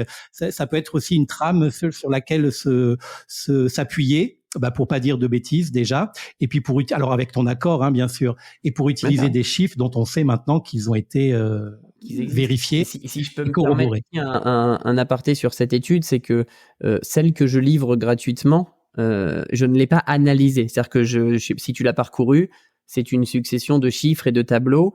Je ne l'ai pas analysé, je me suis pas permis de le faire parce que c'est une étude que je livre gratuitement et donc je veux que chacun soit libre de l'interpréter. Je vais l'interpréter moi, mais là pour le coup, ça fait partie de l'objet du livre que je vais sortir en fin d'année où je me sers de ces chiffres et je les retourne dans tous les sens pour expliquer comment il faut les interpréter selon moi, parce que tout le monde ne les interprétait peut-être pas de la même façon. Ah là là, quelle stratégie globale! Formidable. Alors, on va maintenant attaquer les questions polémiques. Alors, pour les questions polémiques, certaines sont humoristiques, mais il y a toujours du fond. C'est un exercice dans lequel, Mathieu, je vais te demander de répondre très rapidement. Oh putain. Je sais que c'est un exercice parce que comme moi, tu aimes parler et c'est toujours une épreuve pour nous d'avoir à faire court. Donc, attends, mettons les règles du jeu. C'est quoi rapidement? Une phrase? 2 phrases? Voilà, une phrase. Okay. Une phrase qui est censée représenter ton avis le plus intrinsèque. Alors, Mathieu, voici la première. Tu ne trouves pas que les décorateurs, ça pousse comme des champignons et qu'ils ne sont pas tous comestibles? Si, bien sûr que si. Mais j'aime la soupe aux champignons. Ok. Mathieu, est-ce que MH Déco, c'est un peu le panier dans lequel tu as sélectionné les champignons les plus savoureux par région, mais après avoir dû faire un peu de tri quand même? Non, ce n'est pas une réalité parce que j'ai une phrase promis, parce que j'ai pas la prétention de dire que nos archis sont les meilleurs. Ils sont certainement mieux préparés et mieux accompagnés, mais ça veut pas dire qu'on est les meilleurs. Ça serait trop prétentieux de dire ça. On est tellement en France que ce ne sont pas les meilleurs, mais on fait en sorte que ça le soit. Ok. Alors, moi, je m'énerve souvent quand je vois des décorateurs d'intérieur ou même des archis jouer le jeu de la grande distribution et des marques low cost pour équiper les espaces de leurs clients, alors qu'ils pourraient suggérer de la meilleure qualité, certes un peu plus cher, s'ils ne préféraient pas réserver une part plus grande pour facturer leurs honoraires, ou s'ils avaient tout simplement un peu mieux préparé leur budget par poste en attribuant une part raisonnable du total pour chaque phase du projet. Est-ce que je me trompe en m'énervant ou est-ce que j'ai un peu raison? Les deux. Je pense que tu as raison parce qu'avant tout, on fait des photos Instagrammables. Beaucoup de décorateurs placent la vertigo parce que c'est bien sur Instagram, mais par contre, tout le reste, c'est du IKEA, ça choque personne. Par contre, il faut aussi prendre en compte qu'aujourd'hui, les gens n'ont plus les moyens de leurs ambitions et que parfois, tu es obligé de composer avec le budget du client. Mais je suis d'accord, même à budget réduit, on peut aller chercher mieux que du grand public. Et puis éviter de mettre du faux en le faisant passer pour du vrai aussi, mais ça c'est une petite parenthèse. Ça c'est un scandale. Tu peux le dire plus fort, on t'a pas entendu. Ça c'est un scandale et d'ailleurs je vais donner une astuce aux architectes qui font ça. Allez directement commander vos vertigos sur Wish. Oui, elles y sont en plus. Ça sera cool pour vos clients. Oui, ils seront contents. Alors Mathieu, j'imagine que chez MH Déco, le respect du client est évidemment une valeur fondamentale. Mais est-ce que tu incites tes franchisés à être également respectueux du travail des partenaires et des prestataires? Alors plus concrètement, je m'explique. Moi, j'ai droit à une question longue, mais toi, tu devras faire une réponse courte. Plus concrètement, est-ce que c'est important pour l'image de ta boîte, au travers de la démarche professionnelle de tes franchisés, d'apporter de la valeur au travail des artisans et des fournisseurs, et j'entends par là le travail effectué avant, pendant et après les réalisations. Tu vois, moi par exemple, quand je ne retiens pas un devis, qu'il s'agisse d'un fournisseur de biens mobiliers, d'accessoires, ou même celui d'un prestataire de services, je mets toujours un point d'honneur à lui expliquer pourquoi, parce que c'est un vrai travail qui a été réalisé avec une expertise. Et le cas échéant, je lui dis pourquoi je lui ai préféré une offre concurrente. Et je sais, parce que moi aussi j'ai enquêté, que c'est plutôt rare dans le métier. Alors est-ce que toi qui as la possibilité de donner un cap à tes agences, tu es attentif à ça et tu fais attention à ça?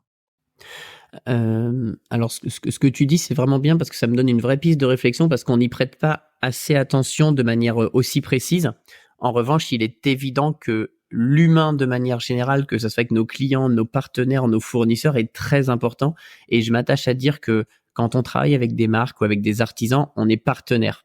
Partenaire, ça veut dire qu'on est ensemble même quand ça se passe mal. Parce qu'il y a des chantiers qui se passent mal, ça peut arriver, mais on travaille ensemble et on se respecte les uns les autres. Donc oui, c'est très important. Et à la fois, tu le pousses toi sur un sujet très précis qui m'apporte une piste de réflexion que je vais m'atteler de mettre en place chez MH Déco. Alors, on va rester dans les pistes de réflexion, mais celle-là, c'est un petit peu toi qui l'a donné dans tes différentes interventions. En fait, je l'avais aussi, donc en fait, elles se sont rejointes. J'aimerais également que l'on revienne sur les différentes manières complémentaires qu'un décorateur ou un archi d'intérieur a de se rémunérer, en plus des paiements qu'il reçoit de ses clients. Alors, en vrac, il va falloir répondre rapidement, mais les rétrocommissions, les avoirs ou les bons cadeaux qu'un fournisseur peut attribuer à une décoratrice d'intérieur qui aurait clairement prescrit ce fournisseur auprès du client. Ce qui laisse d'ailleurs penser que certains d'entre eux finissent par choisir toujours les mêmes fournisseurs pour la raison qui fait qu'ils auront les plus beaux cadeaux. Les remises fournisseurs que l'on obtient sur les fournitures et les services, mais que l'on ne répercute pas sur la facture du client. Ou encore, et je ne sais pas si celle-ci tu la connais, recevoir en tant qu'archi d'intérieur un intéressement sur la vente d'un bien immobilier vendu à la suite d'un home staging par exemple, de la part de l'agence immobilière, en plus de la facture dont l'ancien propriétaire a bien voulu s'acquitter pour la prestation de relooking de l'appart ou de la maison. Alors, je sais bien, le rôle d'apporteur d'affaires est un acte qui est normal et en tous les cas, il est fréquent de le rémunérer. Mais est-ce que parfois on n'est pas un peu borderline, Mathieu Agel ? Moi, je pense qu'effectivement, l'apport d'affaires est quand même au centre de notre métier parce que sinon, nos honoraires seraient beaucoup plus chers si on voulait gagner notre vie. En revanche, et là où je rejoins complètement, c'est qu'à partir du moment où tu places un produit chez un client juste parce que tu as les meilleures rétrocommissions, il faut quand même remettre en question la valeur ajoutée que tu apportes à ton client. Parce que la règle, c'est ton client. C'est tu lui mets un produit parce que ça convient à ton client, à son budget, à son projet. Si tu l'as placé juste parce que tu as les meilleures rétrocommissions, tu te trompes de modèle économique. Ok. Alors, dernière question. Je fais court, t'as vu ? Oui, c'est très bien. C'est très bien. Je suis époustouflé. Dernière question polémique et ensuite on va enfiler les savates de doigts pour aller boire un coup sur la plage. Tu sais ce que c'est les savates de doigts d'ailleurs à La Réunion ? Ça n'a rien de sexuel, hein ? Non, mais j'avais pas de doute. Ce sont les tongs. Pas les claquettes, les tongs uniquement. Vous appelez ça les savates de doigts, vous ? Voilà, bah oui, parce qu'il y a une petite lanière qui se met entre le premier doigt et le deuxième doigt de pied. Donc on est très basique chez nous. On aime les choses simples. Ah, je ne ferai pas de blagues sur les doigts, t'inquiète pas. Ok. Alors, cette dernière question polémique, elle est tirée d'une expérience personnelle, donc je vais parler un petit peu de moi.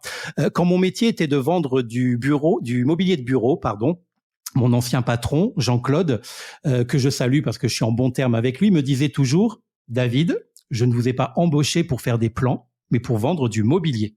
C'était un homme pragmatique, Jean-Claude. Alors, je comprenais ce qu'il voulait dire. Donc, en bon salarié, je me limitais.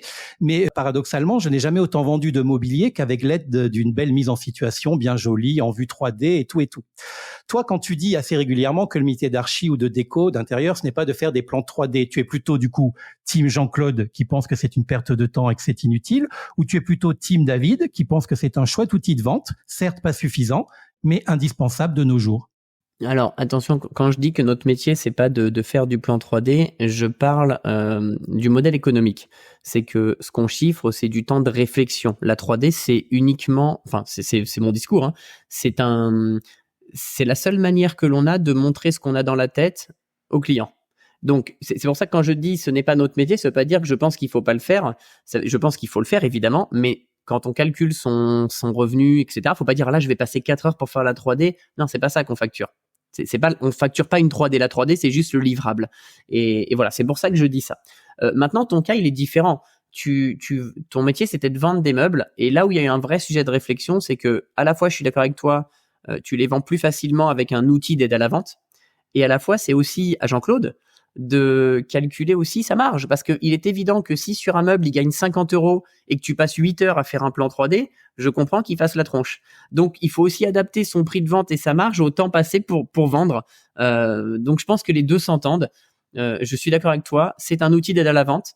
mais au chef d'entreprise de bien chiffrer ce temps pour pas que ça le fasse vendre à perte derrière. Ok, bon. En plus, Bisous, tu arrives Jean-Claude. à réconcilier les deux camps, c'est formidable.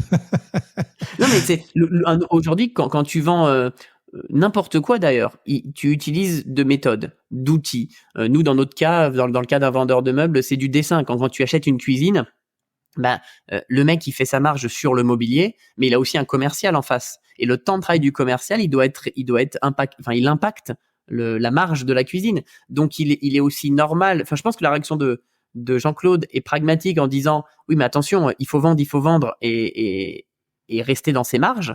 Et si si passer 3 heures à faire un dessin, c'est utile à vendre, il faut que ces 3 heures qui sont payées aux salariés à ce moment-là, puissent être avalées par la marge aussi. Sinon, tu vends à perte à la fin. Donc, voilà, il faut trouver le juste milieu. Oui. Non, mais tu as utilisé le mot qui convient absolument. C'est un outil de vente et c'est pas un objectif, le plan 3D. Ou même le plan 2D d'ailleurs. Mathieu, je suis désolé, mais on arrive progressivement à la fin de cette interview. Oh non. On la termine généralement, cette interview, avec les questions en rafale et mélangées. Donc, encore une fois, tu réponds vite et de façon courte, mais cette fois, les questions sont courtes aussi. Et puis ensuite, on se dira au revoir parce que toutes les bonnes compagnies finissent quand même un jour par se quitter. Alors Mathieu, si tu dois choisir parmi toutes tes activités, laquelle est en haut de la liste de tes préférences? MH Déco. MH Déco, c'est noté. La franchise. Et quand on te demande ce que tu fais dans la vie, tu réponds quoi, Mathieu? Grand Manitou. D'accord. Est-ce que tu penses à remercier régulièrement Valérie Damido pour avoir inspiré tes débuts dans le métier? Non. Mais de manière générale, c'est horrible, mais je ne pense pas assez à remercier et pourtant, j'en aurais des gens à remercier. Entendu, c'est noté. Mathieu, mince, celle-ci est un peu longue, mais tu dois quand même y répondre de façon courte. Chez les Indiens, Dakota et chez les Sioux, le Manitou est un pouvoir surnaturel, pouvant s'incarner dans différentes personnes étrangères ou dans certains objets mystérieux et inhabituels. C'est par méconnaissance que certains anthropologues ont assimilé le Manitou à un dieu unique, dit Grand Manitou. En langage familier, le Grand Manitou est un personnage puissant dans un certain domaine d'activité. Pour quelle raison, toi, tu as choisi ce surnom de Grand Manitou? J'essaye de faire vite. J'ai choisi Grand Manitou tout simplement parce qu'avant de pouvoir se développer avec des salariés, on s'est servi de nos franchisés pour structurer le réseau. C'est-à-dire qu'on demandait à certains franchisés, en échange d'une exonération, enfin une réduction de leurs frais chez nous, d'animer des groupes en région de franchisés. Et en fait, comme c'était interne, j'ai demandé à Olivier, mon responsable com, de me trouver un truc un peu sympa. Et d'ailleurs, on les avait appelés les Apaches. Et ceux qui étaient responsables techniques, on les a appelés les Sioux. Et du coup est venu ce surnom de Grand Manitou. Petit à petit, on a retiré ça chez nous parce qu'on a embauché des salariés. Et on a gardé Grand Manitou et j'ai trouvé que ça allait très bien avec mon personnage. D'accord. Tu l'as déjà raconté, ça, ailleurs? Je crois pas. Ah, merci, je suis content. Non, mais c'est vrai, ça parle d'un délire interne. Et finalement, on l'a gardé et je me suis rendu compte que ça plaisait bien. Sur mon profil LinkedIn, mon post, c'est Grand Manitou. Sur ma carte de visite, c'est Grand Manitou. Et quand je signe des fois même des contrats officiels, je signe le Grand Manitou. Et ça amuse tout le monde et c'est génial. Oui, et puis c'est impossible d'en changer en plus maintenant. Non, c'est trop tard. Voilà. Alors, la question suivante te semblera peut-être un peu con-con, mais les Réunionnais qui nous écoutent comprendront pourquoi je la pose. Est-ce que tu sais placer l'île de la Réunion sur une carte? Absolument pas. Là, comme ça, absolument pas. Ah mince. Mais si je la vois, je dirais oui. Mais non, là comme ça, non, tu m'as pris au dépourvu. Est-ce que tu t'engages à aller vérifier sur une carte où se trouve la Réunion après ce podcast? Je m'engage et d'ailleurs, je viens bientôt, alors pas à la Réunion, mais je vais à l'île Maurice dans pas très longtemps. Rien à voir, ça compte pas. Donc, j'essaierai de faire un aller-retour à la Réunion pour venir vous voir. Voilà, c'est gentil. Et moi, je compte beaucoup sur un post Instagram avec l'emplacement de la Réunion sur la map monde ou sur la carte. Ça me fera très plaisir. Eh ben, très bien. Et j'ai même une requête. Quand je viendrai à l'île Maurice, a priori, mon livre sera sorti. Si tu veux, je fais une demi-journée à la Réunion et j'organise une séance de dédicace où j'offre mon livre. Ah, ben écoute, on va organiser ça alors. C'est génial. On ne s'est pas tombé dans l'oreille d'un sourd. Bah écoute, organise ça et voilà. Alors, j'ai quand même, je sais pas si ça va te rassurer, mais je vais quand même te le dire, hein, notre ancien Premier ministre, Manuel Valls, ne savait pas plus que toi placer la Réunion au bon endroit sur une carte. Non, mais ouais, c'est horrible, hein. C'est horrible. J'aurais dû, avant de faire ce podcast, regarder, mais c'est dur. On se rend pas compte parce que vous êtes là-bas, mais c'est vachement dur. Tu sais placer, toi, la Creuse sur la carte de France? Pas du tout. Voilà, on est d'accord. Voilà, tu as rééquilibré les forces, c'est bien. Mathieu, toujours question courte. En définitive, tu préfères susciter l'attention ou l'intérêt? L'intérêt. Mais je le fais par l'attention. D'accord. Où en sont les travaux de ta maison? On approche du bout. On approche du bout.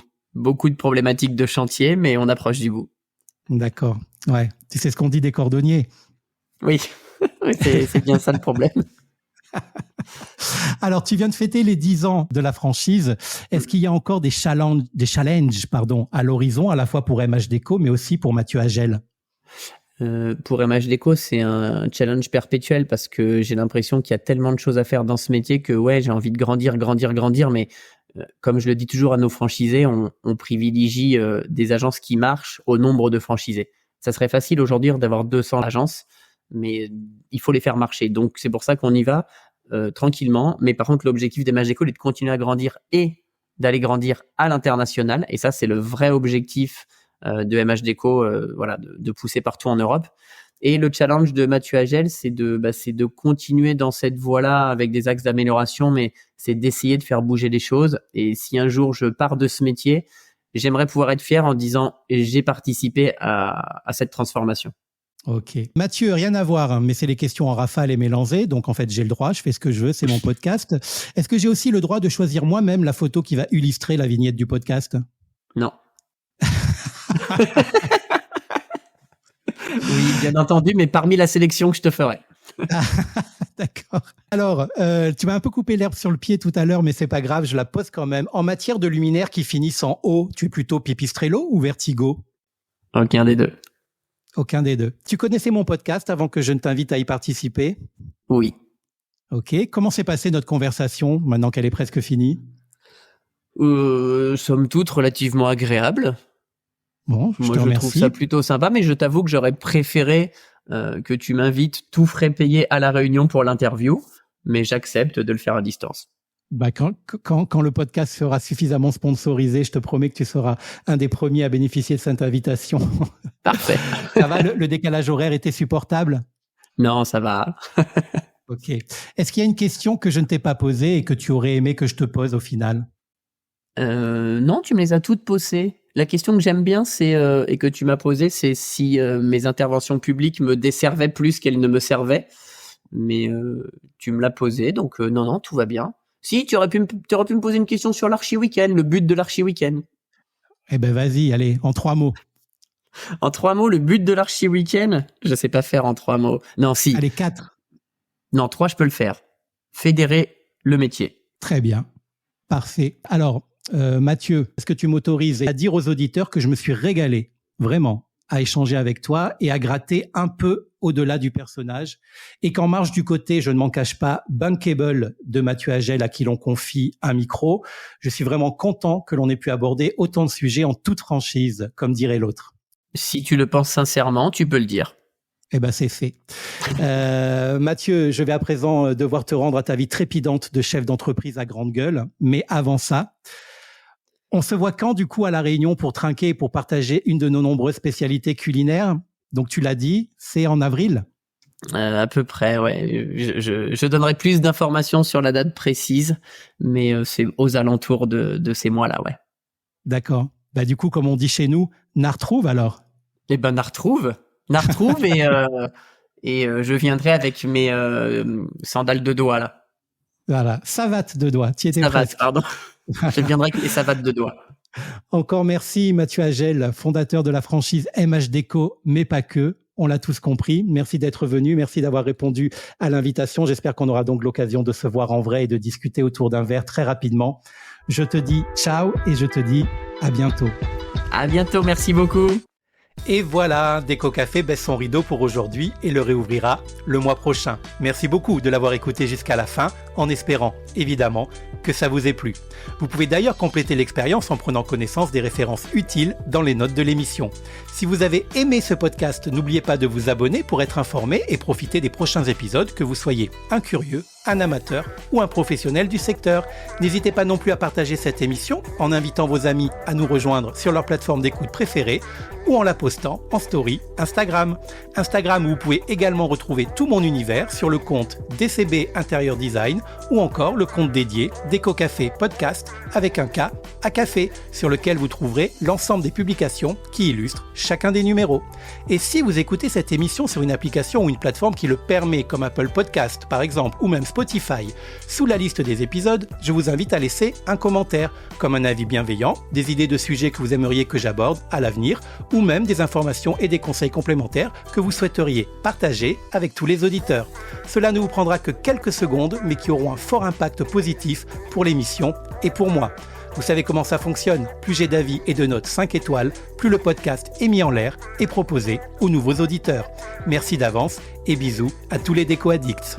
Rendez-vous très vite, encore plus nombreux, et d'ici là, pensez à faire plaisir, à vous faire plaisir, et n'oubliez pas, en design comme en toute chose, la vraie beauté, elle est intérieure. À bientôt.